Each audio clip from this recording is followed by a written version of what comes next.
2025 में 150% तक चढ़ चुकी है और सोने के दाम भी करीब 70% तक चढ़ चुके हैं।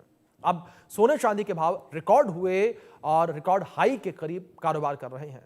सोने चांदी के भाव उच्च लेवल पर रहने के कारण निवेशक सतर्क हैं। दरअसल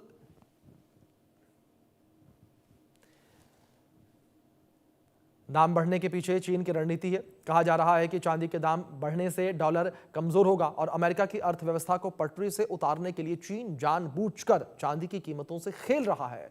वहीं दूसरी तरफ अमेरिका चांदी के दाम कम करने के लिए पूरा जोर लगा रहा है, जिसके बाद कहा जा रहा है कि आने वाले दिनों में चांदी के दाम बहुत ज्यादा गिरेंगे और ग्राहकों की चांदी होगी। तो आप समझिए किस तरीके से चांदी के दाम जो है वो लगातार आसमान छू रहे हैं और इसके पीछे अमेरिका की थ्योरी जो है वो भी निकलकर सामने आ रही है, चीन की थ्योरी जो है वो भी निकलकर सामने आ रही है। और ये कहा जा रहा है कि चीन जो है वो अमेरिका की अर्थव्यवस्था को अस्थिर करने के लिए चीन चांदी के दामों के साथ खिलवाड़ कर रहा है।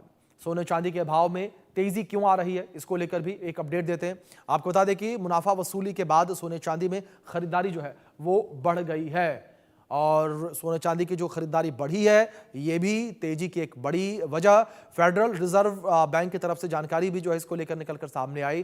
जिस तरीके से सोने चांदी में खरीदारी बढ़ी है तो इसकी वजह से भी दाम बढ़े हैं और सोने चांदी की खरीदारी बढ़ी है। फेडरल रिजर्व बैंक के द्वारा फेड रेट कटौती की उम्मीदें बढ़ गई हैं।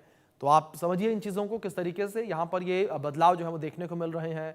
और चीन ने 1 जनवरी 2026 से सिल्वर एक्सपोर्ट पर नियम लागू कर दिया। किस तरीके से चांदी के दाम बढ़ रहे हैं, चीन ने 1 जनवरी 2026 से सिल्वर एक्सपोर्ट के नियम लागू कर दिए हैं। ये भी एक बड़ा बदलाव जो है वो देखने को मिला है। और ये जिस तरीके से एक्सपोर्ट पर नियम लागू किए गए, इसको लेकर यह भी कहा जा रहा है कि अमेरिका पर दबाव बनाने की कोशिश चीन के द्वारा की जा रही है और अमेरिका की जो अर्थव्यवस्था है उसको अस्थिर करने की कोशिश जो है वो चीन के द्वारा यहां पर की जा रही है।